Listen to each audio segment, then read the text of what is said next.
उफ, बच्चों को दुआ है, बड़ों को सलाम। फ़िज़ा है मेरा नाम। यू वॉचिंग मॉर्निंग विद फ़िज़ा। नाज़रीन, दुआएं तो मैं देती हूँ शुरू में, आप लोग की भी दुआएं चाहिए होती हैं, सबके लिए दुआ किया कीजिए। मैंने देखा है कि दुनिया में जब आप कोई भी कोशिश करते हैं, कोई भी एफ़र्ट करते हैं, जब वो नाकाम हो जाती है और आपका दिल टूट जाता है, आप दिल आज़ार हो जाते हैं और उसके बाद आप अपने कदम आगे नहीं उठाते मज़ीद किसी काम के लिए, तो उस वक्त कोई चीज़ काम नहीं आती है सिवाय एक चीज़ के, और वो है दुआ। और मोस्टली मैंने ये देखा है कि हम जो अपने लिए दुआ करते हैं ना, बड़ी बड़ी मतलबी दुआएं होती हैं। फॉर एग्ज़ाम्पल हम अपने लिए बोलेंगे कि या अल्लाह हमें ये दे दे, या अल्लाह हमें इतना बड़ा घर दे दे। सामने वाले की अगर हम होंडा पे जा रहे हैं तो हम आगे से दूसरी गाड़ी क्रूज़र देखेंगे, या अल्लाह हमें बड़ी क्रूज़र ना ये दे दे। हम ये स्टोरियाँ अपने दिमाग में जो है ना क्रिएट करते हैं और उसके बाद उनकी ख्वाहिशें करना शुरू कर देते हैं। कुछ लोग लालची होते हैं, कुछ लोग बिना लालच की भी ख्वाहिश करते हैं। अब वो जो बिना लालच की ख्वाहिश है उसके लिए ना कुछ लोग एफ़र्ट करते हैं कि हम इस ग्राफ तक आ जाएं, हमारे बच्चे, हमारी फैमिली इन चीज़ों में बैठे इंजॉय करें। वो वाली लालच नहीं होती। लालच जो एक गंदी लालच, मतलब जैसे अगर आपको कहा गया है कि आपके पास बहुत सारी चीज़ें हैं, आपके पास बहुत सारे कपड़े हैं और आपके सामने कोई मुस्तहिक लोग आते हैं, आप या फिर ऐसी कोई फैमिलीज़ आती है, उनको जब ना बांटें, उनको ना दें, वहाँ पे भी आप अपना हाथ खींच के रखें, ग्रीडी रहें, वो लालची होते हैं। कहीं खाने पे जाएं तो बस मुफ्ता किसी को लपेटना होता है, अपनी पॉकेट से कुछ ना जाए, ये वाले ज़रा लालच टाइप लोग होते हैं, लालची लोग होते हैं। मगर खैर मैं बात आज इस मौके के ऊपर करूँगी कि आज फिर हमें पाकिस्तान में लोगों को दुआओं की ज़रूरत है। इतनी गंदी स्मोक फैली हुई है, इतनी गंदी स्मोक फैली। मैंने कल बताया था कि पाकिस्तान नंबर 1 पे, लाहौर नंबर 1 पे है और दिल्ली नंबर 2 पे। और आज की तो एक गुड न्यूज़ है, क्या अस्तगफिरुल्लाह, इज़ दैट 609 इंडेक्स, मतलब नंबर 1 से भी ऊपर। क्या लेवल चाह रहे हैं हम यार, किधर जा रहे हैं? 150 पे लोग कहते हैं इमरजेंसी लगा दो, नाफिज कर दो, पूरे मुल्कों में लग जाती है, स्कूल्स बंद हो जाते हैं, सारे रास्ते ब्लॉक कर दिए जाते हैं, फजूल की गाड़ियाँ नहीं निकली जाती। आम अफराद भी, कोई काम ना हो, कोई एप्लीकेशन हो, कोई चीज़ हो, कोई ऐसी बात हो तो फिर निकल सकता है। सारी जगह जैसे कर्फ्यू टाइप होता है ना, वैसे नाफिज किया जाता है, एक स्ट्रिक्ट हालात जो है वो कर दिए जाते हैं। मगर हमारे पाकिस्तान में, मैं अभी आ रही थी डिफेंस से, तो वहाँ पे जो है लड़के वो रनिंग कर रहे थे, 4-5 लड़के, 2 लड़के स्पोर्ट्स साइकिलों में निकले हुए थे। ये क्या है यार, सर दुख रहा है मेरा। मेकअप आर्टिस्ट वो बीमार है, ठीक है, इधर पूरे काफ़ी ऐसे लोग हैं स्मोक के आते। अच्छा, अभी जो आंखें सर दुखती हैं बहुत बुरी तरीके से स्मोक के, हम क्यों ना आज इसी के ऊपर बात करें। और सर दर्द जो है, एक तो स्मोक की वजह से हो रहा है लोगों को बहुत ज़्यादा, ठीक है, जिन्होंने वैक्सीनेशन करवाई हुई है उनको भी, जिनको नहीं है उनको भी।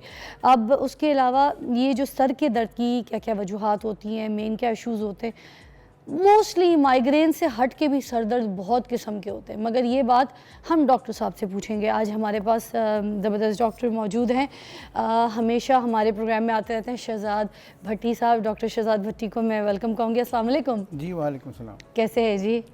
सर, आप पेन स्पेशलिस्ट भी हैं, आप हमें बहुत अच्छी तरीके से गाइड कर सकते हैं कि जो सर की दर्द की वजूहात हैं कौन कौन सी। एक तो सर स्मोक से स्टार्ट करेंगे, आंखों में भी जलन होती है और सर में भी दर्द होता है, भारी भारी रहता है, तो ये स्मोक क्या हमारे सर दर्द की भी वजह बनती है? सर दर्द जैसे आपने अभी कहा कि आपका मेकअप आर्टिस्ट भी बीमार है, आप सिर्फ वही नहीं, पता नहीं कितने लोग बीमार हैं, क्योंकि स्मोक बेसिकली कम्बिनेशन है। अब जो चीज़ हम इनहेल करेंगे जिसमें कार्बन मोनोऑक्साइड से लेके तो और बड़े ज़बरदस्त किस्म के पॉइजनस केमिकल्स हैं, तो वो ना सिर्फ हमारा पेट ख़राब करेंगे, मैदा ख़राब करेंगे, फेफड़े ख़राब करेंगे, बल्कि अल्टीमेटली हेडेक कॉज करेंगे। इसीलिए ये जो सर दर्द होती है, माइग्रेन के अलावा भी बहुत सारी किस्में, जो आपने बिल्कुल दुरुस्त कहा, और हमें पता भी नहीं लग रहा होता। हमारे पास इतने पेशेंट्स आते हैं पेन के साथ, हेडेक के साथ, जो ये समझ रहे होते हैं कि जी हमें माइग्रेन है, लेकिन दर्दें और भी बहुत किस्म की होती हैं और कॉमन सी दर्दें हैं जो अंदाज़ा नहीं होता। अब मसलन किसी को सबसे पहले मैं क्या देखना है, अपना लाइफस्टाइल देखना है। जिस बंदे की नींद ही पूरी नहीं है, तो रात को 2 बजे सो के सुबह 6 बजे उठ जाएगा, या रात को 4 बजे सो के सुबह 8 बजे उठ जाएगा, तो उसको तो 4-3 घंटे की नींद मिली, वो भी स्ट्रेस के साथ उठेगा। इसका मतलब गाड़ी में अगर गियर ऑयल नहीं है तो हाँ, गाड़ी का तो गियर बक्सा ख़राब होगा। अब आप जो मर्जी दवाएं खाते रहें, जब नींद पूरी नहीं है, फिर स्ट्रेस है। अब लोगों को स्ट्रेस आजकल इतना ज़्यादा है कि अब ये दर्द ख़त्म नहीं होती। अब लोगों को ये समझ नहीं आती कि ये मुझे स्ट्रेस हेडेक है कि माइग्रेन है। अब छोटी सी टिप आपको मैं बता देता हूँ। बस जो माइग्रेन होती है वो सर के अंदर महसूस होती है। अच्छा।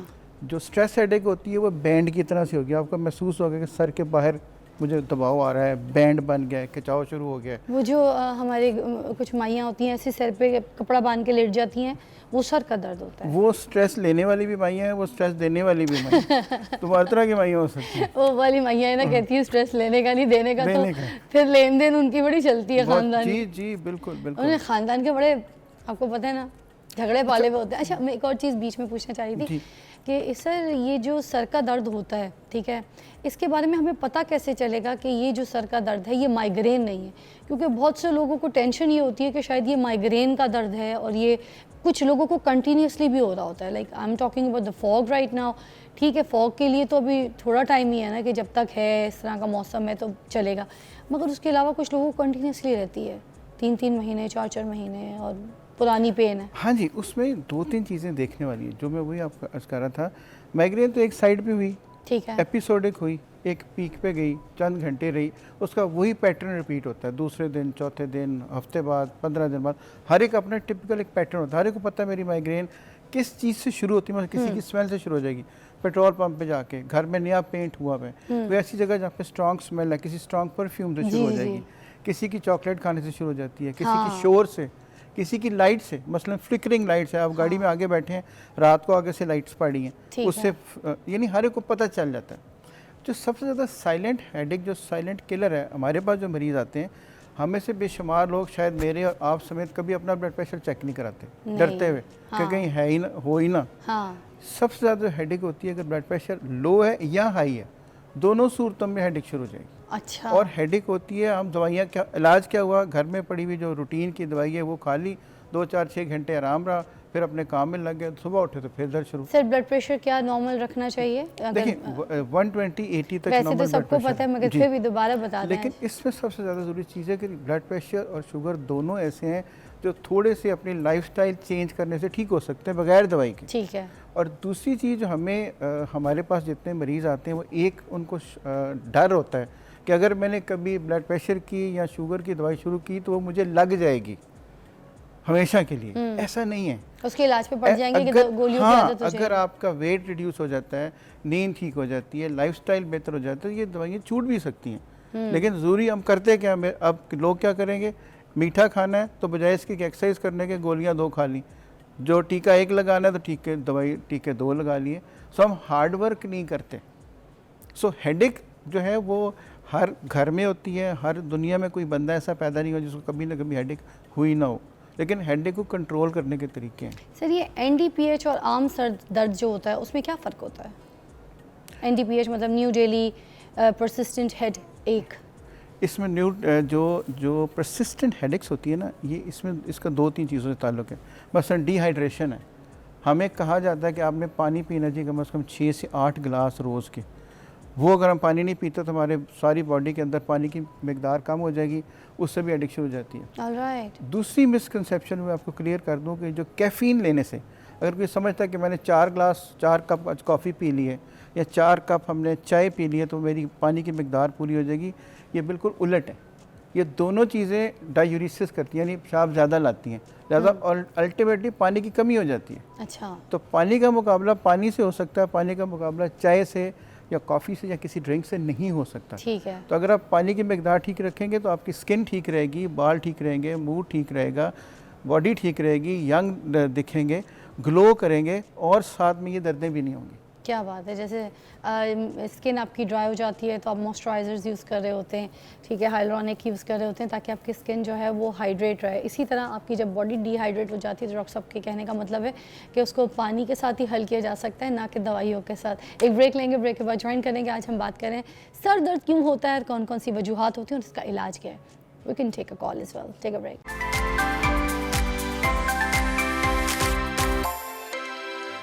Welcome back, you watching morning with Fiza. आज हम पेन के ऊपर बात कर रहे हैं, आपकी कॉल्स भी शामिल करेंगे प्रोग्राम में, मगर पेन, सर दर्द, ठीक है। अच्छा, डॉक्टर शहजाद हमारे साथ मौजूद हैं जो कि पेन स्पेशलिस्ट भी हैं। आप कॉल पे इनसे भी बात कर सकती हैं अगर बहुत सीवियर पेन है, आपको इश्यूज़ है। मुझे ये बताइएगा, बहुत से किस्म के दर्द होते हैं ना, पीछे दर्द हो रहा है, साइड पे दर्द हो रहा है, सामने दर्द हो रहा है, कुछ लोगों के सिर्फ आईब्रो एरियाज़ पे दर्द होता है, ये आँख के हेड साइड हेड्स पे भी होता है, ठीक है।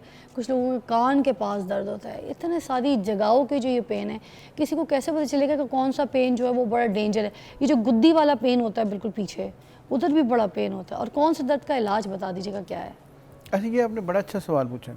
अब हम दर्द की लोकेशन से उसका सोर्स पहचान सकते हैं। अच्छा। जब सोर्स पता चल जाएगा तो सोर्स को ट्रीट करेंगे तो दर्द ठीक हो जाएगी, ठीक है। जैसे सपोज आपने कहा पीछे दर्द होती है, पीछे दर्द अक्सर ये जो हमारी गर्दन के मसल्स हैं ये स्ट्रेच हुए होते हैं, पट्टे खिंचे होते हैं, गर्दन के नीचे जो पट्टे ये खिंच जाते हैं, इससे पेन आपके ऊपर सर के पिछले से भी आ जाएगी। अच्छा। या आप दाएं या बाएं गर्दन घुमाएंगे तो दर्द बढ़ना शुरू हो जाएगी। ये है। सारी वो दर्द है जो सर के पिछले से में होती है, ये फाइब्रोमाइल्जिया के साथ, ये स्ट्रेस हेडेक्स के साथ, टेंशन हेडेक्स के साथ ये पीछे दर्द हो जाता है। सर ये तो फिर गलत पोस्टर से भी होती होगी ना, जो बहुत ऐसे ज़्यादा, बहुत ज़्यादा मोबाइल ये यूज तो कर रहे हैं, बहुत पढ़ रहे बड़ा हैं सोर्स है। खास तौर पे जो कंप्यूटर इस्तेमाल करते हैं, जो लैपटॉप्स को लैब में रख के बेड पे लेट के इस्तेमाल करते हैं वो लोग, या जो सारा दिन फ़ोन पकड़ के बैठे रहते हैं, उनको तो बहुत ज़्यादा ही होती है। और दूसरा दर्द आप कौन सा कह रहे थे? दूसरी चीज़ होती है दोनों कनपट्टियों पे दर्द होती है, ये साइडों पे, ये स्ट्रेस हेडेक है, ये वाली जो यूं जाती है आगे इस तरह, और एक साइड पे दर्द होगी और वो जो थोड़ा सा माइग्रेट करेगी तो वो आमतौर पर यहाँ आपको अंदर महसूस होगी जैसे कोई चीज़ चलना शुरू हो गई है, कोई मोटर चल रही है, तो ये मोस्टली माइग्रेन की निशानी होती है। अच्छा। फिर अगर आप थोड़ा सा आगे झुकते हैं और पता लगता है जी यहाँ पे मुझे दबाव आना शुरू हो गया है, तो ये साइनस हेडेक होती है।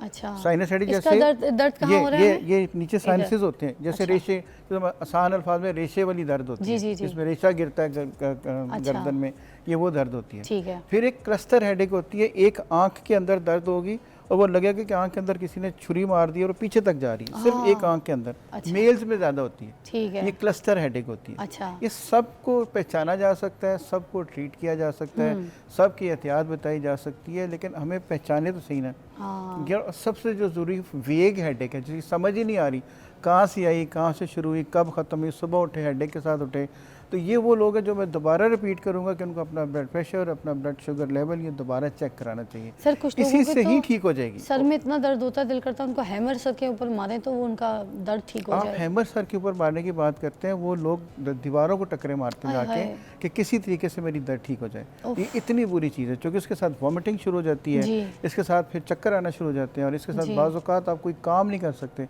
या आपका मिडिल ऑफ किसी मीटिंग में है, मिडिल ऑफ किसी प्रोग्राम में है, मिडिल ऑफ शो में है, और एकदम सर दर्द शुरू होगी, और फिर बंदा डर जाता है कि मैं किसी जगह जाऊंगा, अगर मेरे दर्द शुरू होगी तो मेरा क्या बनेगा। सर ये जो चंपी होती है, जो मालिश होती है, मसाज होती है सर की, क्या ये काम आती है? ये दर्द वगैरह में आराम देती है? क्या ब्लड सर्कुलेशन जब होता है सर का मसाज का, मोस्टली तो लोग यही कहते हैं ना, और मैं सर में तेल लगा दूं तो आराम आ जाएगा, होता है? ये बिल्कुल फ़ायदेमंद हो सकता है। अच्छा। मसाज से क्या होता है कि ब्लड सर्कुलेशन बेहतर होगी, जैसे आपने कहा, और इसका मसल रिलैक्स हो जाते हैं, तो ये मसाज कराने में हर्ज को नहीं। लेकिन एक बात याद रखें कि जितने लोग हमारे मसाज कराते हैं, ख़ास तौर पर जो प्रोफेशनल बाज़ारों में फिर रहे हैं मसाज कराने वाले, वो आखिर में आपको कम्प्लीमेंट्री एक झटका मारते हैं, झटका लगाते हैं गर्दन को, वो ज़िंदगी में कभी नहीं कराना चाहिए। अच्छा। वो झटका लगा के बाद लोगों के उनके गर्दन के मसल डैमेज कानों को भी एकदम से ये नहीं करना चाहिए, ये नहीं करना चाहिए। जो सिर्फ सॉफ्ट मसाज होता है ना, जो जैसे माएँ करती हैं, जी जी जी जी, ये वो चीज़ है करने वाली। अच्छा, ये झटके वाले ऐसे पकड़ के आपको यूं झटका उससे हो सकता है कोई जो वेन है, कोई नर्व्स है, वो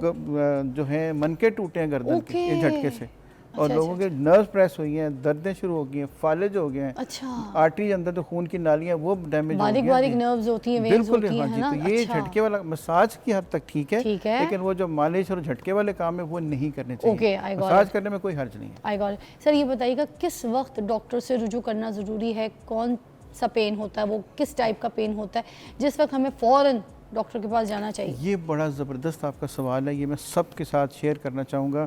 हमें दर्द हुई, हमने रूटीन की दवाइयाँ खा ली, दर्द ठीक हो गई, 3-4 चीज़ें ऐसी हैं, टिप्स ऐसी हैं जो आपने हमेशा याद रखनी है। मसलन अगर किसी को सर दर्द के साथ बुखार हो जाता है, अच्छा, और बुखार ठीक नहीं हो रहा, या बॉडी पे रैश होनी शुरू हो गई है, दाने निकलने शुरू हो गए, एलर्जी होनी शुरू हो गई, सर दर्द के साथ दाने बारीक बारीक किसी भी किस्म के, ये नॉर्मल साइन है। अच्छा, किसी टाइप के भी दाने मगर बॉडी में विद बुखार।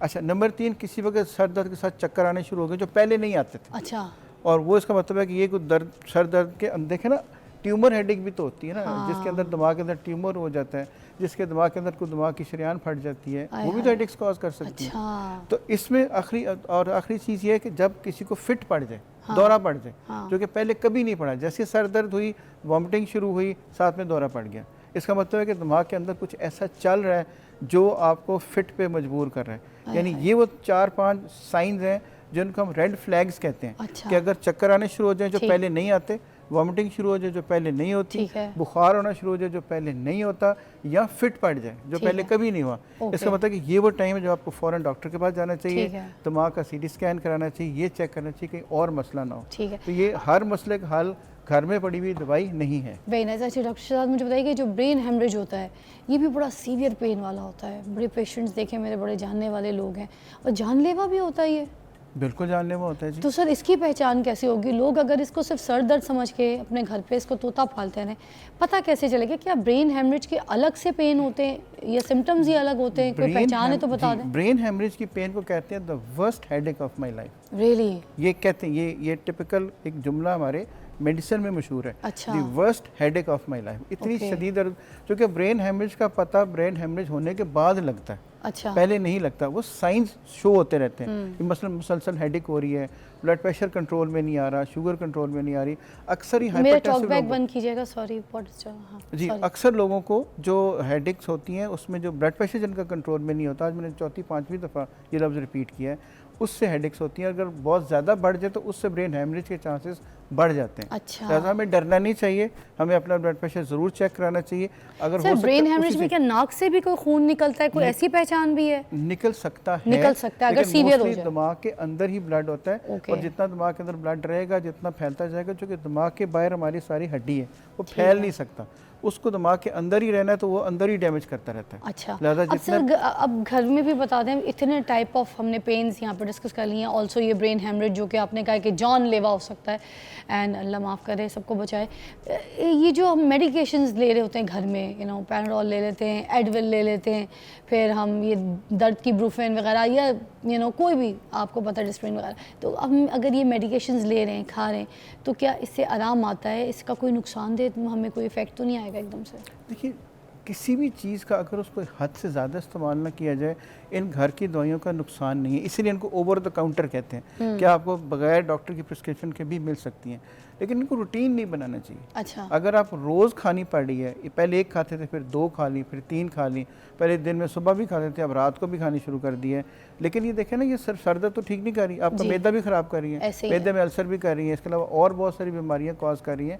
तो वंस कि आपको ये महसूस हो कि ये मुझे रोज़ खानी पड़ रही है, ज़्यादा डोज हो गई है, ज़्यादा दफ़ा लेनी पड़ी, इसका मतलब है कि वो टाइम है जब आपको किसी प्रोफेशनल हेल्प की ज़रूरत है। क्योंकि आप ये देखें, हम डॉक्टर क्या करते हैं, हम पेन वालों का क्या काम है, we are trying to find the source कि दर्द की वजह क्या है। जब आप दर्द की वजह ठीक कर देंगे तो दर्द खुद ही ठीक हो जाएगी। सर एक ब्रेक लेंगे, ब्रेक के बाद दवाई ज्वाइन करेंगे। इसके बाद मैं ये पूछूंगी, जो मिथ बनाई हुई है बहुत सारी चीज़ों की, जिससे हम लोग जो है ना अपना इलाज करना शुरू कर देते हैं और हमें पता कुछ नहीं होता, इस पर ज़रूर बात करेंगे ब्रेक के बाद।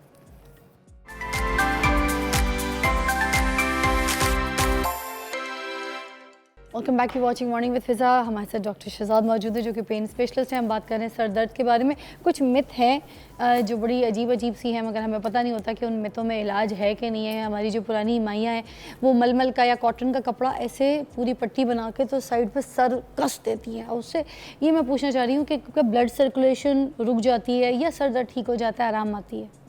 नहीं, इससे सर पे कपड़ा बांधने से ब्लड सर्कुलेशन नहीं रुकती। अच्छा। हाँ, लेकिन ये कि बाज़ औक़ात अगर आप थोड़ा सा अपने आप को वार्म फील करें, उससे दर्द बेहतर हो सकती है। अच्छा। आप देखिए, अगर आप कभी गौर करें, आप यूके का सफ़र करती रहती हैं जी। वहाँ पे अपने लोग हर तरह के कपड़े पहनते हैं, लेकिन आपने देखा होगा 2 चीज़ें उनकी हमेशा कवर्ड होती हैं। हाँ। सर्दियों में भी उन्हें बेशक ख़वातीन ने स्कर्ट्स पहनी होंगी, लेकिन उनके गर्दन कवर होगी। हाँ। और नंबर 2 उनके पाँव कवर्ड होंगे जी। ये वो 2 जगह हैं जहाँ से ठंड लगती है। अच्छा। ये वो जगह है जहाँ से आपकी हेडेक्स या बाकी सारी बॉडी एक्स शुरू होती हैं। ठीक। आपने देखा जो मफलर हैं, हाई नेक के जो स्वेटर्स हैं, जो कपड़े वहाँ पे सबसे ज़्यादा मशहूर हैं, बेशक उन्होंने बाकी कपड़े और तरह के पहने। ठीक। हाँ। लिहाजा अगर हम अपने सर को कवर रखते हैं, जैसे सर्दियाँ आ रही हैं, ठीक है। जो लोग हमारे दोस्त मोटर बाइक्स चलाते हैं, हाँ। अगर वो अपने सर को कवर रखें, और हेलमेट उसमें बहुत ज़्यादा हेल्प करती है, ना सिर्फ प्रोटेक्शन में जो कि फिजिकल प्रोटेक्शन है अगेंस्ट एक्सीडेंट, जो हेडेक्स में भी हेल्प कर सकती है। हाँ। ठंड लगेगी तो सर दर्द ज़्यादा शुरू हो जाएगी। अच्छा, ठंड से अपने आप को बचा के रखें। सर क्योंकि ठंड हमेशा ये यहाँ से लगेगी आपको, गर्दन ये के पीछे गर्दन वाले से, तो मतलब गर्दन और पाँव छुपा के रखने छुपा हैं। के आप देखें, गोरों को देख लेना, उनके जूते हाई एंड शूज होते हैं और उन्होंने ये दो चीज़ें कवर की होती हैं, तो अच्छा। ठंड नहीं लगती। तो सर ये ठंड में जो टोपा पहना के बच्चों को सुला दिया जाता है, कैप वगैरह, हम भी सो जाते हैं अगर ठंड ज़्यादा लगती है, वो ठीक होता है? इसमें कोई हर्ज नहीं है।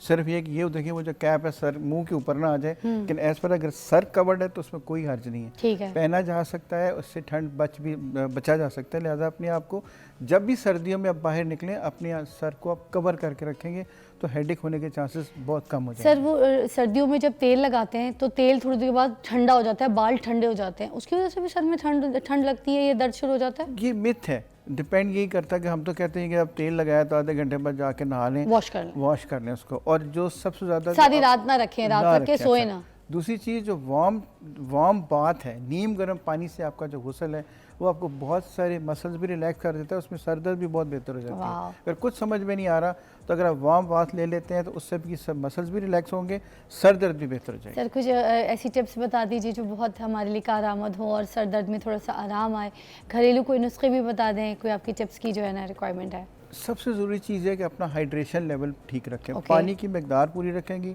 दर्द नहीं होगी। नंबर 2 लाइफस्टाइल चेंज है। लाइफस्टाइल चेंज में क्या है कि अपनी नींद कोशिश करें पूरी करने की, कंप्यूटर का जो स्क्रीन टाइम है उसको कम करें, और जो स्ट्रेस लेवल है, ना स्ट्रेस लें ना स्ट्रेस दें, आपकी हेडेक वैसे ही ठीक हो जाएगी। जंग से कॉल है मिसेस आशिक हुसैन की। अस्सलाम वालेकुम। मिसेस, ये तो मिस्टर आशिक निकले जी, क्या कहेंगे? हुसैन का आशिक हूं मैं जी। मिस्टर आशिक, क्या कहेंगे भैया? मिसेस जो है ना वो 52 ईयर्स, उसके ना सर में चक्कर आते हैं। अच्छा, बात कीजिए, डॉक्टर साहब आपके साथ हैं, डॉक्टर साहब पूछिएगा जी। अच्छा, चक्कर आने की तो ज्यादातर उठते बैठते आते हैं, नॉर्मल वर्किंग में नहीं होता। उठते बैठते उनको चक्कर आते हैं। क्या एज है? 52 कह रहे सिटी स्कैन वगैरह भी कराया मगर कोई फर्क नहीं पड़ा। 52।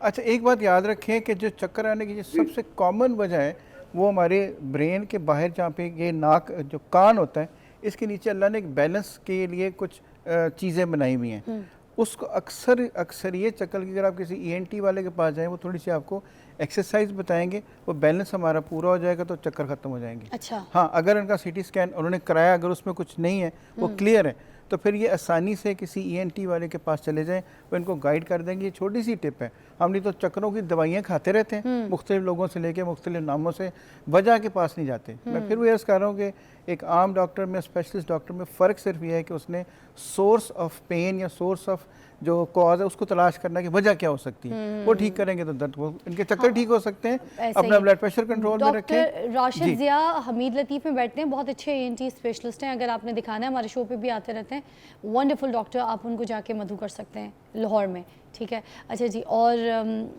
एक और कॉल है वो भी शामिल कर लेते हैं ताकि आप थोड़ी सी रहनुमाई कर दें। अस्सलाम वालेकुम जी, कौन है? जमालुद्दीन। हेलो, अस्सलाम वालेकुम जी भाई। जी, क्या कहेंगे, क्या मसला है? डॉक्टर साहब हैं, बात कीजिएगा।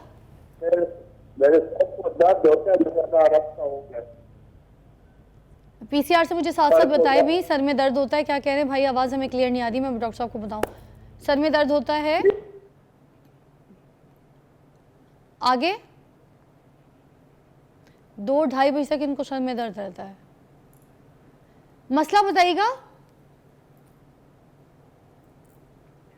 अच्छा, सर में दर्द की बेसिक कुछ लोगों को सुबह उठ के ज़रा देर तक हेडेक रहता है, सर में दर्द रहती है मोस्टली, ये मेरे ख्याल से ये कॉज है। हाँ, इसमें सर में दर्द की सबसे बड़ी जो वजह वही है कि जब आप रात को ठीक तरीके से सोएंगे नहीं, लेट सोएंगे, नींद पूरी नहीं करेंगे, तो अक्सर ये हेडेक शुरू हो जाती है। अच्छा। फिर जो स्ट्रेस की, जो सेंसिटिव A टाइप पर्सनैलिटीज़ होती हैं, जो स्ट्रेस जल्दी ले लेते हैं, जो परेशान जल्दी हो जाते हैं, जिनको एंग्जाइटी ज़्यादा हो जाती है, हाँ। उनमें भी हेडेक्स काफ़ी ज़्यादा होती हैं। अच्छा। और फिर सबसे बड़ी बात है कि खाने पीने की तेजाबियत से भी नींद खराब रहती है। बिल्कुल नींद खराब रहती है, लेट खाना खाने से नींद खराब रहती है, और जो हम ये जंक फूड लेते हैं, ये जो ड्रिंक्स लेते हैं, फिजी ड्रिंक्स लेते हैं, ये तमाम अल्टीमेटली हेडेक कॉज करते हैं। और एक बात और आखिरी चीज़ याद रखने की कि अगर हम ये सर दर्द की दवाइयाँ ज़्यादा लें तो ये उल्टा ये भी हेडेक कॉज करेंगी, बिल्कुल कॉज कर सकती हैं। तो इन चीज़ों की भी हद है। तो बराए मेहरबानी प्लीज़ जो सर दर्द की दवाइयाँ घर में पड़ी हुई हैं वो एक हद से ज़्यादा इस्तेमाल मत करें, ये उल्टा सर दर्द कॉज कर सकती हैं। ठीक है, thank you so much doctor साहब, आपने बहुत अच्छी तरीके से हमें समझाया। कुछ एंड में फाइनल अगर आप किसी को कुछ कहना चाहते हैं, कोई गलत तरीके से ट्रीटमेंट करा रहा है, कोई गलत इस तरह से अपने जो कॉमन प्रॉब्लम्स होती हैं उनको देख नहीं रहा है, नज़रअंदाज कर रहा है, उनके लिए कोई मैसेज हो तो प्लीज़ गो अहेड। सिर्फ घर में मैं ये चाहूँगा कि हमारे ऐसे लोग हों जो घर में ठीक हो जाए, उनको हमारे पास आने की ज़रूरत ही ना पड़े। सिर्फ 2-3 चीज़ें याद रखें। एक थोड़ी सी एक्सरसाइज कर लें, कोई वॉक कर लें, फिज़िकल फिटनेस होगी, हेडेक कम होगी। नींद पूरी कर लें, पानी की मकदार पूरी कर लें और एक दफ़ा अपना ब्लड प्रेशर और शुगर चेक करा लें। आपको डॉक्टर के पास 90% जाने की ज़रूरत ही नहीं पड़ेगी। सर क्या बात है। आखिरी में एक सवाल बिल्कुल जो है ज़रा हकीमी स्टाइल से पूछूंगी, ये जो दालचीनी का पाउडर और दालचीनी होती है जो नर्वस ब्रेकडाउन के लिए भी बहुत अच्छी कारआमद होती है, क्या ये सर दर्द को बेहतर कर सकती है? अगर दालचीनी का कावा, दालचीनी की चाय पिए, लोग कहते हैं ना ये पी लो सर के दर्द में आप मुझे आराम। बताएं दालचीनी का कावा पीने का नुकसान क्या है? फ़ायदा ही हो सकता है। हाँ। तो जितनी ऑर्गेनिक चीज़ें घर में हमारी अवेलेबल हैं उनको लेने का हमें फ़ायदा हो सकता है, नुकसान कोई नहीं है। ज़रूर लेनी क्या चाहिए। बात है। Thank you so much, you are such a kind person और बड़ी अच्छी तरीके से बड़ा अच्छा एलैबोरेट करके समझाते हैं। आई होप आज का जो हमारा सेगमेंट था सर दर्द का वो आपको अच्छी तरीके से समझ आ गया होगा। वैसे जो बहुत सारे सर दर्द है ना वो सोशल मीडिया देख के भी होते हैं, लोगों के हालात देख के भी होते हैं, हमारे माशी हालात देख के होते हैं, पोजीशंस देख कर होते हैं, जलन से होते हैं, कुड़ने से होते हैं, किसी के साथ हसद करने से होते हैं, ठीक है, गिबत करने से बहुत ज़्यादा होते हैं। फिर आप जब झूठ बोलते हैं उससे तो बहुत ही ज़्यादा ट्रॉमे वाले सर दर्द होते हैं, क्योंकि एक झूठ के बाद दूसरा झूठ आपको याद रखने के लिए, बैलेंस करने के लिए आपको जगह कोई नहीं मिलती, ठीक है। तो इस वजह से भी होते हैं। और ज़बरदस्ती की जो है ना चीज़ें आप जब अपने ख़रीद लेते हैं, भर लेते हैं, चाहे घर में हो चाहे अलमारियों में हो, और उसके बाद आपके पास कोई जगह ही नहीं होती रखने की, तो तब होती हैं। और फिर आप जब चीज़ें भूलते हैं आपकी ज़िंदगी मज़ीद ख़राब होती है, ट्रॉमा, एंजाइटी सबका शिकार। तो इस वजह से होते हैं। एक ब्रेक के बाद मिलते हैं।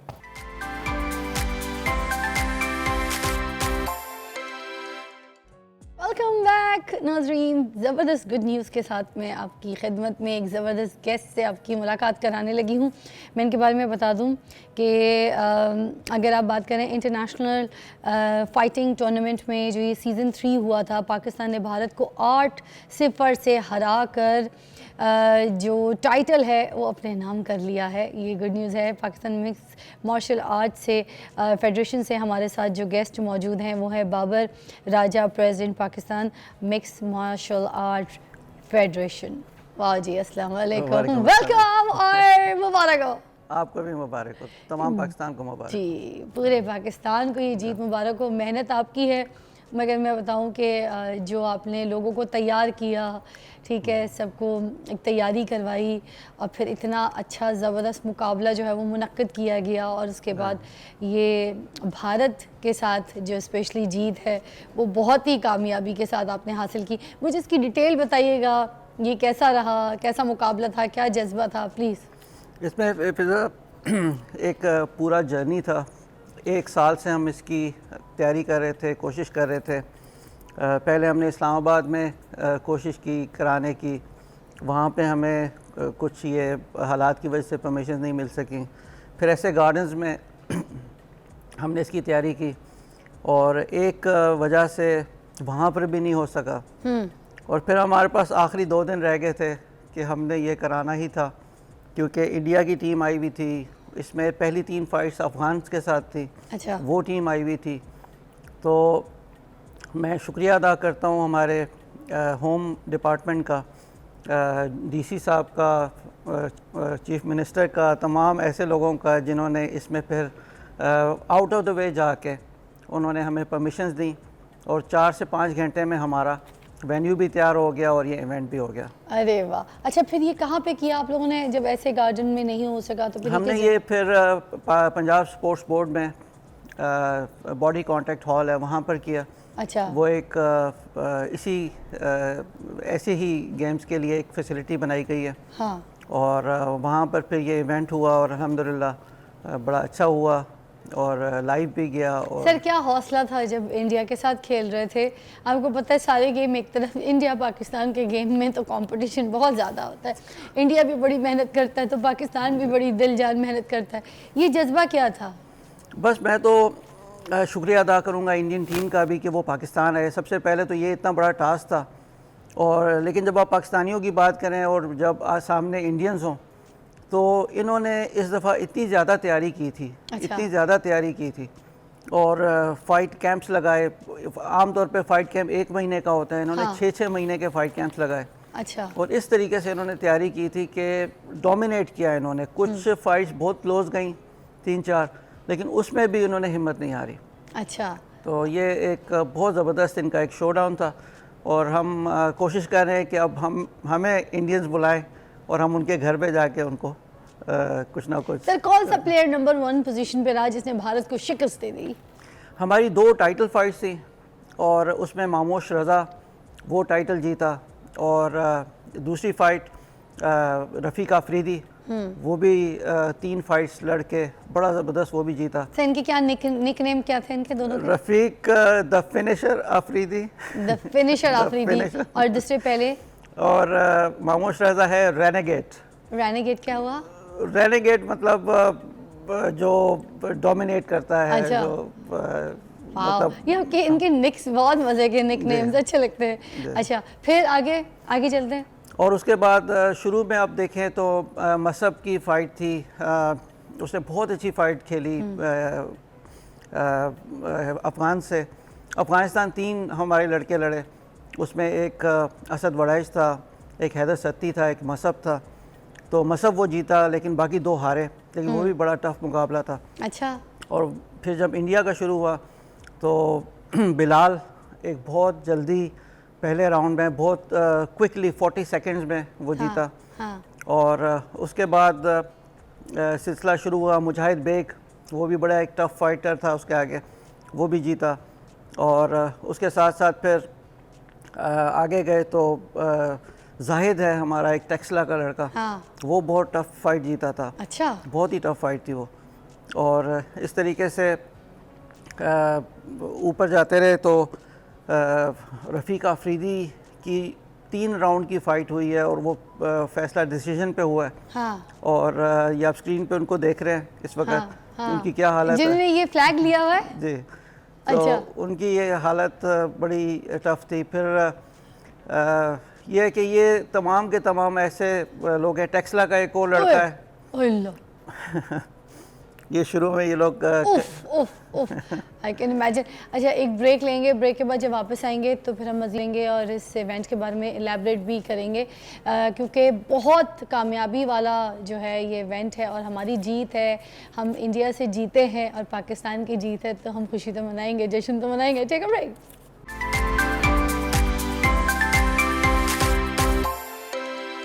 Welcome back, you watching morning with Fiza. और नाज़रीन, जैसे कि मैंने बताया, इंटरनेशनल फाइटिंग टूर्नामेंट सीज़न 3 में पाकिस्तान जो है वो भारत को हरा चुका है और जीत जो है हमारे हाथ में है।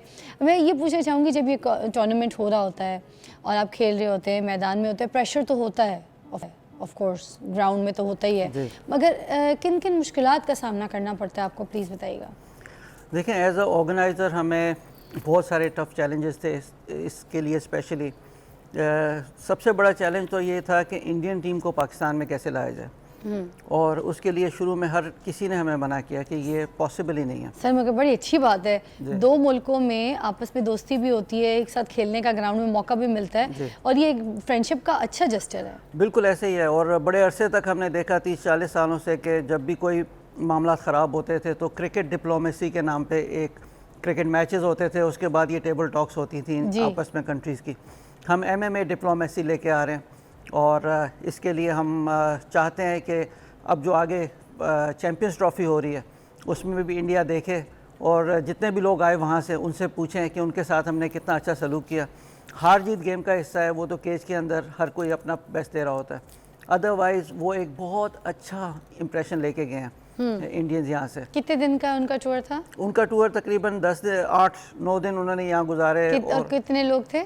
12 लोगों का कॉन्टिजेंट था, और उन्होंने अच्छा होटल देखा, अच्छी हॉस्पिटैलिटी बाद देखी। में घुमाया फिराया, कुछ खिलाए, बस पाए खिलाए, उनको हरीसा खिलाया, कराया, कोई निहारी। लाहौर का टेस्ट भी दिया। लेकिन चूंकि ये फाइटर्स हैं, फिर ये इस तरह की चीज़ें इतना ज़्यादा खा नहीं सक रहे होते, जी, लाइट जी। पे होते हैं। बट ये कि अदरवाइज़ बहुत खुश गए हैं। अच्छा। और जहाँ जिस इंडियन चैनल पे हम उनको देख रहे हैं, वो पाकिस्तान के बारे में अच्छी बात कर रहे अरे हैं। वाह, और very ये nice। सबसे बड़ी कामयाबी है कि ये हमें लगता है कि आगे जो चैंपियंस ट्रॉफी आ रही है, उसमें अब इंडिया सोचेगा कि देखें इंडियंस के लिए या किसी भी और फॉरनर के लिए पाकिस्तान एक अच्छी जगह है और सेफ़ जगह है, और यहाँ आए, हॉस्पिटैलिटी अच्छी है। वाह। गेम के अंदर तो हार जीत होनी है, वो तो जिसने जीतना है, खेलना अच्छा, वो जीत जाएगा।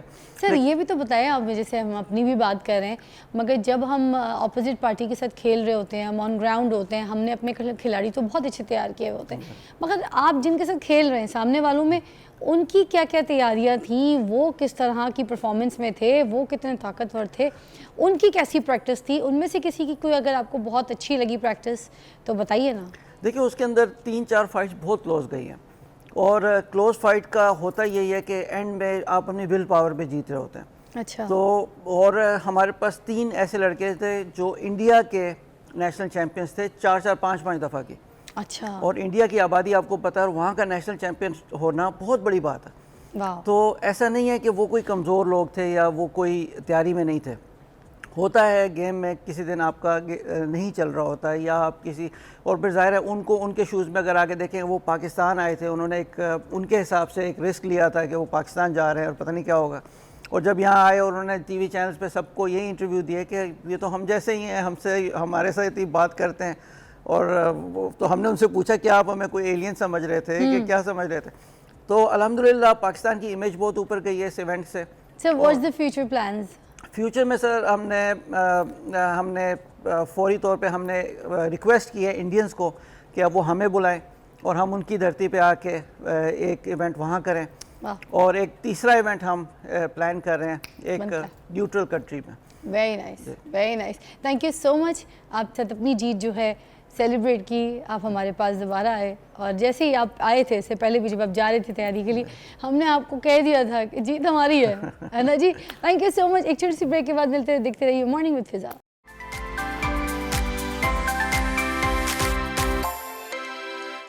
Welcome back to watching morning with Fiza. और नाज़रीन, डॉक्टर कंजा आफ्ताब जो है डर्मेटोलॉजिस्ट, उनको तो आप हमारे शो पे देखते रहते हैं, आप बहुत फ़ैन हैं, बहुत कॉल्स करते हैं, पूछते हैं, हमारे पास बहुत सोशल मीडिया पे उनके लिए कॉल्स सवालात आते हैं, कोई स्किन को लेके पूछता है, कोई ब्यूटी को लेके पूछ रहा होता है। तो आज हमने उनको बुलाया कि आज हम बात करें मोटापे के ऊपर। और मोटापा, बहुत ज़्यादा लोग हैं जिनको ये प्रॉब्लम्स है कि उनका मोटापा घर बैठ के कम हो जाए, कोई ऐसी टिप्स मिलें, कोई ऐसी एक्सरसाइज पता चल जाए जो रेगुलर अपनी लाइफस्टाइल का हिस्सा बनाए और उसके बाद मोटापे से निजात हासिल कर सकें। तो बहुत से ऐसी सर्जरीज़ हैं, बहुत से ऐसी टेक्निक्स हैं हमारे डॉक्टरी की ज़बान में, जहाँ पर अगर हम उन चीज़ों का सहारा लेते हैं, कुछ ऐसे मोटापे हैं जो उनके सहारे के बगैर जो है वो ठीक नहीं हो सकते। तो इसलिए आज हमने डॉक्टर कंजा आफ्ताब को मदऊ किया है, जो आपको बताएंगी कि लाइपो के बारे में भी और कुछ लाइफस्टाइल और एक्सरसाइज के बारे में भी। और साथ साथ आज उनके जो हस्बैंड हैं डॉक्टर तनवीर, जो कि वेट लॉस सर्जन हैं, ही इज़ वेरी फेमस, तो आज हमने उनको भी यहाँ पे मदऊ किया है। Thank you both of you, आप लोगों ने टाइम निकाला हमारे लिए और आपने अपना वादा पूरा किया, बहुत शुक्रिया। फिजा ने इनवाइट किया था तो क्यों नहीं आना? नहीं, भाईजान के लिए तो हम कब से बात कर रहे थे, मगर मुझे पता है जब आप आती हैं तो आप कहती हैं उनकी सर्जरी चल रही थी, उनकी सर्जरी चल रही थी। तो आज थैंक यू सो मच, आपने हमें टाइम दिया। सबसे पहले हम शुरू करेंगे कि मोटापा कैसे होता है, कैसे कम होता है, इसको बात कर लेते हैं। अच्छा, मोटापा अब एक वबाई मर्ज़ बन चुका है पूरी दुनिया में। Europe, America and middle east top में है, लेकिन हम भी उनसे थोड़ा कुछ पीछे नहीं है। अच्छा। पूरे दुनिया में देखा जाए तो टॉप 10 में है पाकिस्तान मोटापे के एतबार से। और इससे चोली दामन का साथ है एक बीमारी का मोटापे के साथ, वो शुगर है, उसमें हम नंबर 3 पे हैं। अच्छा। तो ये है सिवेरिटी के इस कदर तशवीशनाक सूरत हाल है मोटापे को लेके इस मुल्क में। तो मोटापा हिंडर इतने मल्टीपल वेज में करता है लाइफ को कि सांस फूल जाती है, रात को सोया नहीं जाता, सीढ़ियाँ नहीं चढ़ सकते, डेली लाइफ। और ज़्यादा ख़वातीन में ये मसला होता है। तो बच्चों का ख्याल रखना, घर के अंदर अपना फुल पोटेंशियल देना in up bringing their children, या बच्चों की जो नशो नमा हो रही है उसके अंदर। इसी तरह जो वर्किंग लेडीज़ हैं, वर्किंग मैन हैं, वो 100% नहीं दे पाते अच्छा, जब वो अपने ऑफिस में काम करने के लिए जाते हैं। और मर्द हजरात भी तो जैसे काम करने के लिए निकले हैं, गाड़ी पे बैठे हैं, बस पोजीशन बैठी बैठी गए हैं, ऑफिस में बैठे एक ही चेयर पे बैठे हैं। बहुत से बैंकर हजरात भी ऐसे ऑफिस वाले जो काम वर्कर होते हैं उनकी भी पोजीशन इसी तरह की हो जाती हैं, उनके लाइफस्टाइल में ऐसी कोई रनिंग एक्टिविटीज़ नहीं होती, उनको भी होता होगा। बिल्कुल, ये देखें टॉप पे तो ये चीज़ है कि लाइफस्टाइल बहुत ज़्यादा चेंज हुआ है इन लास्ट 50 to 100 ईयर्स, कि अभी आसाइशें इतनी आ गई हैं कि फ़िज़िकल एक्सर्शन रही ही नहीं है, ठीक, लिटरली है ही नहीं। ठीक, like even lower socio economic status के अंदर भी जो लोग हैं वो उनके लिए कम्यूट सफ़र करने की सहूलियात इतनी ज़्यादा हैं मोटर बाइक की सूरत में या पब्लिक ट्रांसपोर्ट की सूरत में कि वॉक कोई बंदा नहीं कर रहा है आजकल। नहीं, डेली लाइफ में ग्राउंड्स वॉक है खाली ही हैं, नहीं। पार्क खाली हैं, अस्पताल भरे हुए हैं, यही हो गया। अच्छा, अब मैं आपसे पूछना चाहती थी डॉक्टर कंजा, मुझे बताइएगा कि अब इसको कम कैसे किया जा सकता है?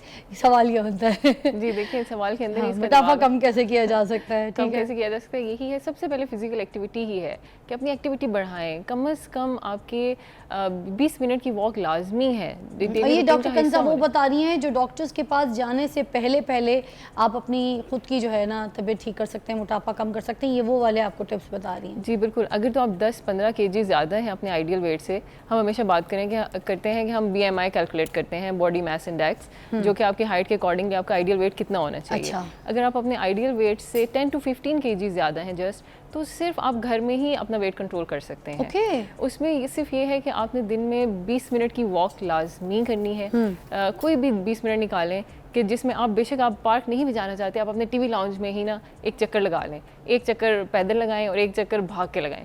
आप 20 मिनट अगर यही कर लेंगे तो आपका जो मेटाबॉलिक रेट है वो बहुत फास्ट हो जाएगा। अच्छा। और आप वेट लूज़ करना शुरू कर देंगे। अच्छा, दूसरी चीज़ खुराक है। खुराक, एक्सरसाइज के बाद खुराक आती है।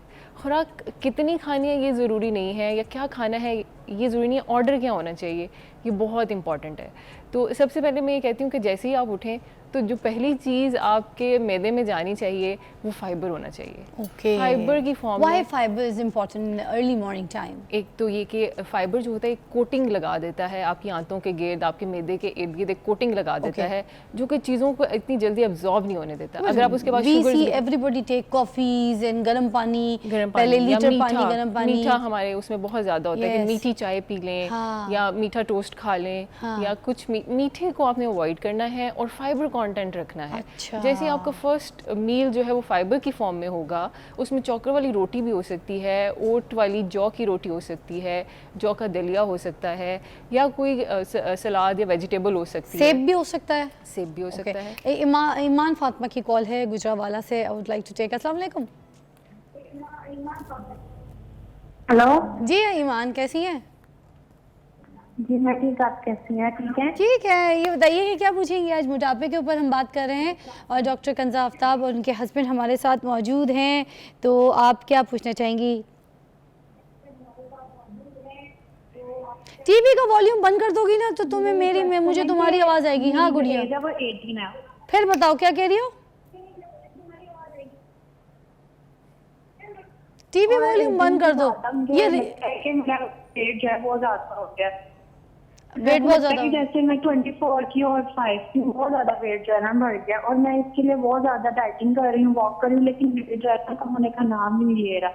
इसकी वजह से बस ये होता है कि कोई काम ना हो, सारा दिन बस थकावट सी बहुत ज्यादा होती है, और मुझे तो इसके साथ बीमारियां भी बहुत ज्यादा लग गई हैं। 24-25 कोई काम नहीं होता वेट से, बस सारा दिन घर में बात आपका वेट क्या है? तनवीर साहब पूछ रहे हैं, डॉक्टर तनवीर पूछ रहे हैं आपका वेट क्या है 24-25 साल की उम्र में?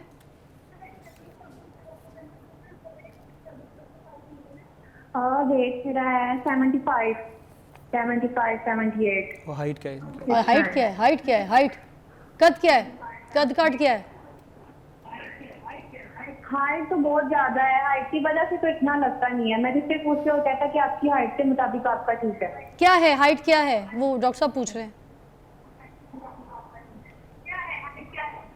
हाइट 6 के अबव राउंड है। 6 माशाल्लाह। सुनो She's लड़की absolutely हो। normal. ये तो 6 बिल्कुल feet? normal है। ये तो नहीं, अमेरिका नहीं, लंदन की लड़की है। ये तो पतली भाई हो। तुम्हें कंफर्म पता है लड़की कि 6 फीट की हो? मैं 5'9.5" हूँ हैं। जी मुझे तो लोग खंबा कहते हैं। मैं जिससे पूछती हूँ कि मेरा वेट है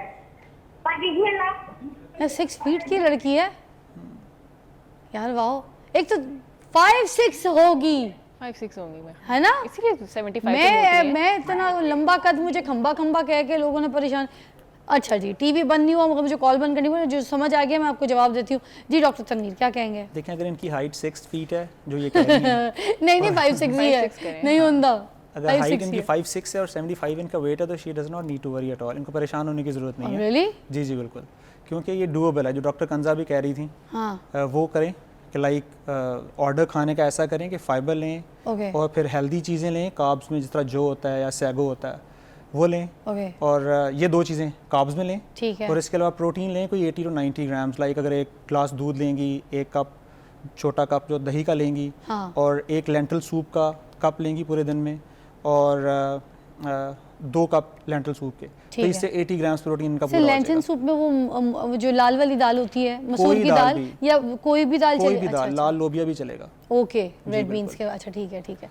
और वो दिन का हो गया 2 कोई कप मील? 2 कप ये लें, और साथ 1 ग्लास दूध लें, ठीक है, और 1 कप दही का लें। अच्छा ये 4 चीज़ें लेंगी ओके, तो इनका प्रोटीन रिक्वायरमेंट पूरा हो जाएगा। वाह ग्रेट। ठीक है। और रात को? और इसी तरह जो 2 कप अगर ये लेती हैं सैगो के या जौ के, जैसे मर्जी, दलिया बना लें, उसका मैश कर लें, उसको आटा बना के रोटी बना लें उसकी, in what ever form she likes, जैसे Okay. इनका दिल करता है ओके, वो लें दिन में 2 बार। अच्छा ये भी 2 बार है? जी 2 बार, तो इनकी कार्ब्स की रिक्वायरमेंट पूरी हो जाएंगी। ठीक है। इसके अलावा ये दिन में 1 फ्रूट ले सकती हैं, कोई 1 केला या 1 सेब, और 1 इस तरह हाथ तो के सर अंदर। लोग जो कहते हैं केले से मोटे होते हैं, कोई ऐसा मसला तो नहीं नहीं ऐसा होगा? नहीं है। केला रिचेस्ट सोर्स है, डाइटरी सोर्स है मैग्नीशियम का, पोटेशियम का, और मल्टीपल माइक्रोन्यूट्रिएंट्स का। मार्केट में इतने अच्छे केले आए हैं, प्लीज़ केला खाइएगा आप। इस तरह देखें, जी। अभी आपको डॉक्टर बता रहे हैं तो सुन लिया करें। मोहम्मद नकाश की कॉल है, वो भी शामिल करते हैं प्रोग्राम में। अस्सलाम वालेकुम। सलाम मैडम। जी भैया, क्या पूछेंगे नकाश भाई? मैंने देखा मेरा मोटापा पेट वाला बढ़ता जा रहा है। ओए होए, क्या उम्र है, क्या वेट है? यही चीज़ें इनसे पूछनी 20 एज है मेरी, 28। 28 एज है, और और मेरे 4.9 पता है। 4.9 कद मतलब है। कद है, 4.9 कद है, ठीक है। अशारिया अच्छा लगा भाई मुझे। अच्छा, मसला क्या आ रहा है, क्या टेंशन आ रही है? वेट कितना है? बस मेरा पेट का मतलब बढ़ता जा रहा है। वेट कितना है? वेट 65। 65? इतना कोई वेट तो नहीं है। 49, हाइट बहुत छोटी है। हाइट छोटी है, उसके हिसाब से ज़्यादा है। आप बताइएगा ज़रा। BMI कैलकुलेट किया, 32 है। 32 इनका BMI आ रहा है। तो हम देखें, जैसे एक समझाने के लिए एक बात है कि 18 to 25 BMI नॉर्मल होता है। इनका BMI आ रहा है 32। 32 का मतलब है ये अब ओबेसिटी क्लास 1 यानी मोटापे के दर्जा अव्वल में शामिल हो गए हैं। ओके, तो इस जो मोटापे की क्लास 1 है ना, इसको हम रिवर्ट कर सकते हैं विद एक्सरसाइज। यही जो हमने कहा है कि 20 मिनट आपने भागना भी है और चलना भी है। 3 मिनट चल लें, 2 मिनट भाग लें, ये 20 मिनट रोज़ाना होगा। और साथ में क्या होगा कि जैसे हमने फ़ाइबर की बात की है, जैसे अभी डॉक्टर तनवीर ने एक बड़ी अच्छी नुस्खा बताया कि इतनी चीज़ें आप ये खाएंगे तो आपकी प्रोटीन और कार्ब्स पूरी हो जाएंगे। बस इस पे चलना है आपने। ठीक तो है। इसमें आप 10 से 15 kgs 2 से 3 महीने में आराम से कम कर लेते हैं। लेकिन अच्छा। अब अगर इससे ज़्यादा कम करना है तो फिर हमें कुछ मेडिकेशंस या कुछ प्रोसीजर्स का सहारा ठीक है। लेना अच्छा, पड़ेगा। इसके ऊपर आएंगे हम, मगर एक ब्रेक के बाद। और आप कॉल कर सकते हैं, जैसे ही आप कॉल करें तो आपका वक्त बचेगा, हमारा भी बचेगा। बहुत इंपॉर्टेंट टॉपिक डिस्कशन हो रही है मोटापे के ऊपर। आपने आते के साथ ही अपना वेट बताना, अपनी हाइट बतानी, अपनी उम्र बतानी और प्रॉब्लम बतानी है। Take a break.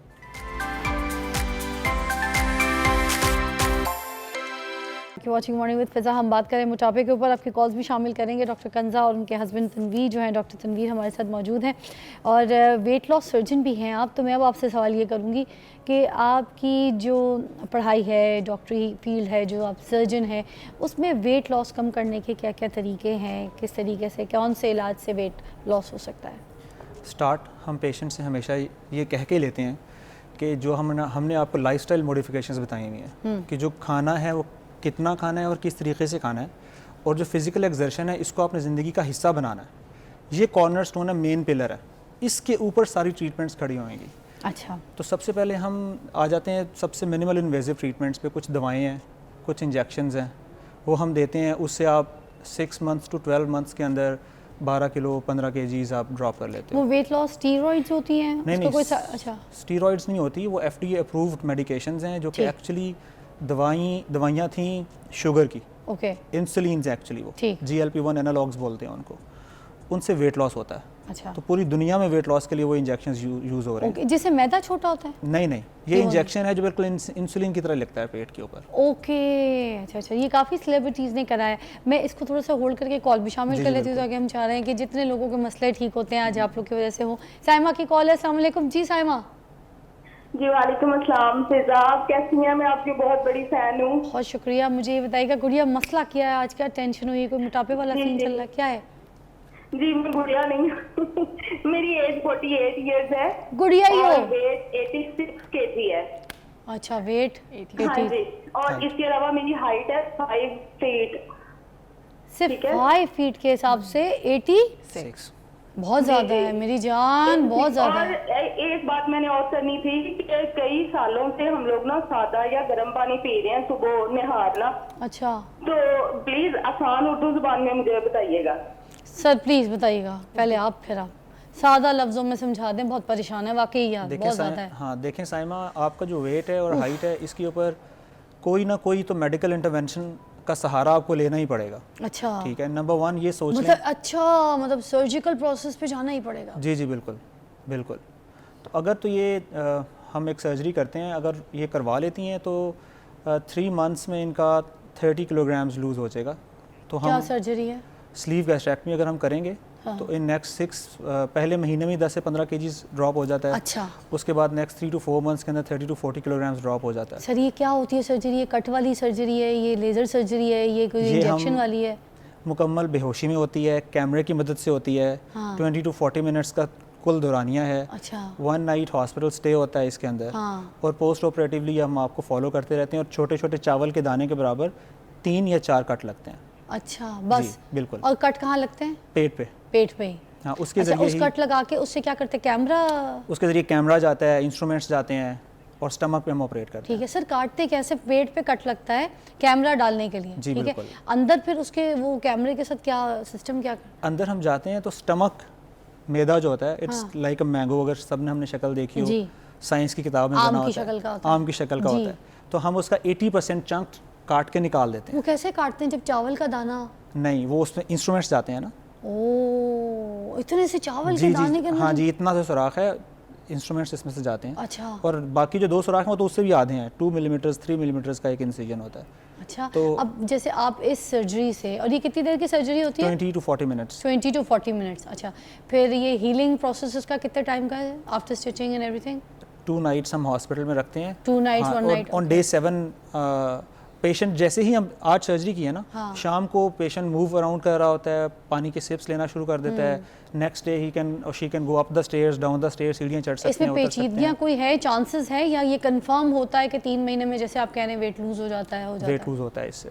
अच्छा, और कोई साइड इफेक्ट नहीं है बाद में? देखें साइड इफेक्ट तो हर चीज़ होते हैं ना, इसमें इसका साइड इफेक्ट यूँ समझे रिकवरी फेज़ है। अच्छा, रिकवरी फेज एक रिकवरी फेज़ है कि शुरू में हम पेशेंट को liquid and semi solid diet पे रखते हैं। ओके। फिर जैसे स्टमक रिलैक्स कर जाता है, तो जैसे यहाँ कट लगता है तो मुंदमिल होने में वक्त लगता है, हम उसको संभाल के रखते हैं। अच्छा। तो हमने स्टमक के ऊपर कट लगाया है तो वो मुंदमिल होने में वक्त लगेगा, ठीक 4 है। to 6 weeks. उसके बाद फिर नॉर्मल डाइट स्टार्ट हो जाती है। और 3 महीने में रिजल्ट आएगा, वो तो पहले हफ्ते में ही आना शुरू हो जाता है। अच्छा सर, ये जो मैदा छोटा हो जाता है इसके बारे में पूछते हैं कि ये क्या, ये क्यों होता है, किस लिए की जाता है?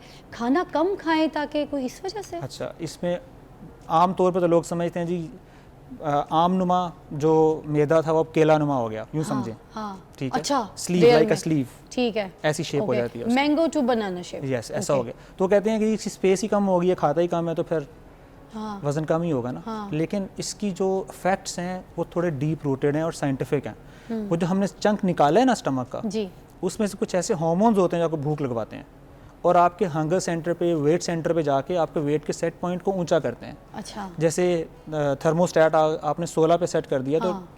चलता रहेगा वो इसी। ऐसा चलता रहेगा। इसी तरह आपका जो वेट का सेट पॉइंट है अगर वो 105 पे सेट हुआ हुआ है तो आप 3 मंथ्स के डाइटिंग साइकिल के बाद जैसे ही नॉर्मल रूटीन पे आएंगे तो आपने सुना होगा कि लोग कहते हैं कि मैंने तो अभी रोटी खानी भी नहीं शुरू की, पानी पीता हूँ ज़्यादा, एक चपाती खाता हूँ, फिर से वजन बढ़ना शुरू हो गया। वो ग्रेजुअली आपको वापस उसी सेट पॉइंट पे लेके जाएगा, ओके, आपका सबकॉन्शियस माइंड। अच्छा, अब जब ये चंक निकल जाता है ना, हाँ। तो वो हार्मोन्स जो कि आपके सेट पॉइंट को ऊंचा कर रहे थे वो उनका इफेक्ट खत्म हो जाता है। Okay, I got it. Sir, Shabana क्यों कॉलर शामिल करना चाहेंगे? नई नई चीज़ें देखें, जानने को मिली आज। कंजा, सही काम किया आप अपने हस्बैंड को ला के आज। शबाना जी, अस्सलाम वालेकुम। अस्सलाम वलसाम जी, शिबाना जी, क्या हुआ है, क्या मसला हो गया है? आप पे क्या हाल है आपका? मैं ठीक, आप बताएं क्या हुआ है, क्या वेट, कोई मसला, कोई मोटापे का चल रहा है, कोई बताइए टेंशन। मेरा मोटापा का मसला है काफी अच्छे से। फिर क्या है, वेट क्या है, हाइट क्या है? 86 है। अच्छा, और उम्र क्या है? हाइट का मुझे अंदाजा नहीं हाइट कितनी है, लेकिन जो वेट है ना वो 86 है। अच्छा, हाइट 86 है। वैसे हाइट आपकी क्या लोग कहते हैं, छोटे कद की हैं आप, मिड कद की हैं, किस तरह कहते हैं आपको लोग? मैंने दवाई वगैरह तो ली है, मेडिकल भी ली है, दूसरा क्या कहते हैं उसको, टीवी पे बताते हैं दवाई वगैरह, वो मैंने ली है, पानी गर्म करके लिए, टंग वगैरह, ये सब चीजें मैंने बड़ी ट्राई की है। अच्छा, लेकिन ना मतलब मोटापा वैसे का वैसे, लेकिन खूब खराब मेरे तो छाई ज्यादा पड़ रही है अच्छा, दवाओं की वजह से। अच्छा। मैं बड़ी परेशान हूँ। अच्छा, मुझे हाइट बता दें, उन्होंने आपका वो निकालना है चार्ट, क्या कद आपका क्या कहते हैं लोग? ऊपर ही होगी। किससे ऊपर होगी? 5 feet। 5 से हाइट मेरी 5 ऊपर ही होगी थोड़ी। 5 से ऊपर होगी, 5 से ऊपर होगी, तो वेट तो ज़्यादा है जी। कंजा जी, जी, जैसे इन्होंने बताया ना 5 फीट हाइट और 86, तो ये तकरीबन इनका 35 के अराउंड BMI बनता है। 35 का मतलब है कि ये टाइप 2 में चली गई है, मतलब दर्जा दौम में चली गई हैं मोटापे के। अच्छा। तो अब यहाँ पे जो है सिर्फ एक्सरसाइज और डाइट का कंट्रोल करने से ये बिल्कुल अपने आइडियल वेट पे नहीं आ सकती। फिर इसमें हम दर्जा दौम और दर्जा सोम जो होता है, इसमें जैसे अभी डॉक्टर साहब ने बात की, हमें ज़रूर किसी न किसी ट्रीटमेंट की ज़रूरत पड़ती है, किसी न किसी तरीका इलाज को हमने ऑप्ट करना होता है।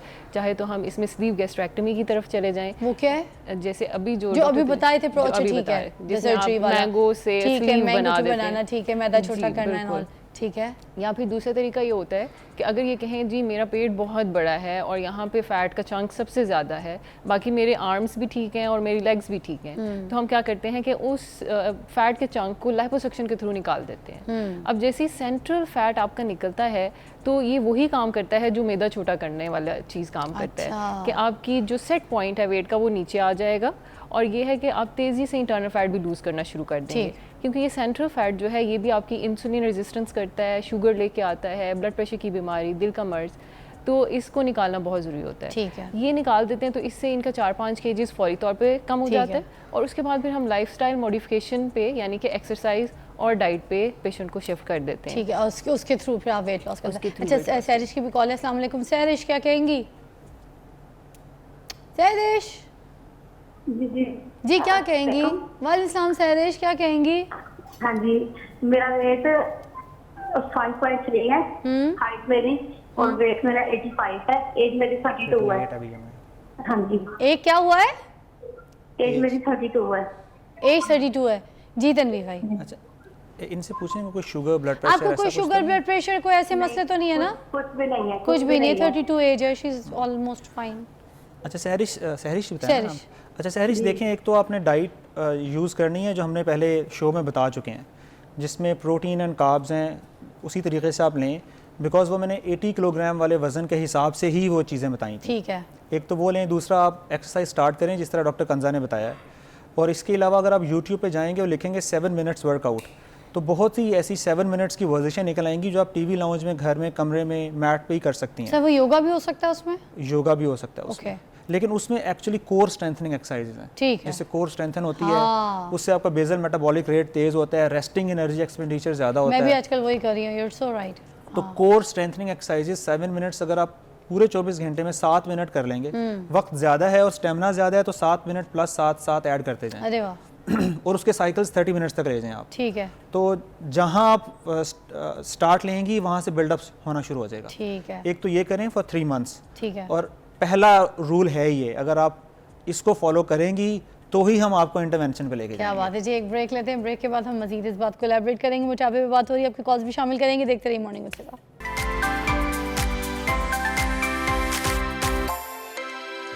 Welcome back, you watching morning with Fiza. Doctor Tanveer weight loss surgeon और हमारे साथ डर्माटोलॉजिस्ट डॉक्टर कंजा आफ्ताब हमारे साथ हैं, और आज आपको सिर्फ और सिर्फ ये बता रही है कि आपने अपने मोटापे को कैसे कम करना है वेट लॉस के लिए, और कौन सी ऐसी सर्जरीज होती हैं, कौन से इलाज होते हैं जो बहुत इंपॉर्टेंट है। आपकी कॉल्स भी हम शामिल करेंगे, बट मेरे पास टाइम बहुत कम रह गया है।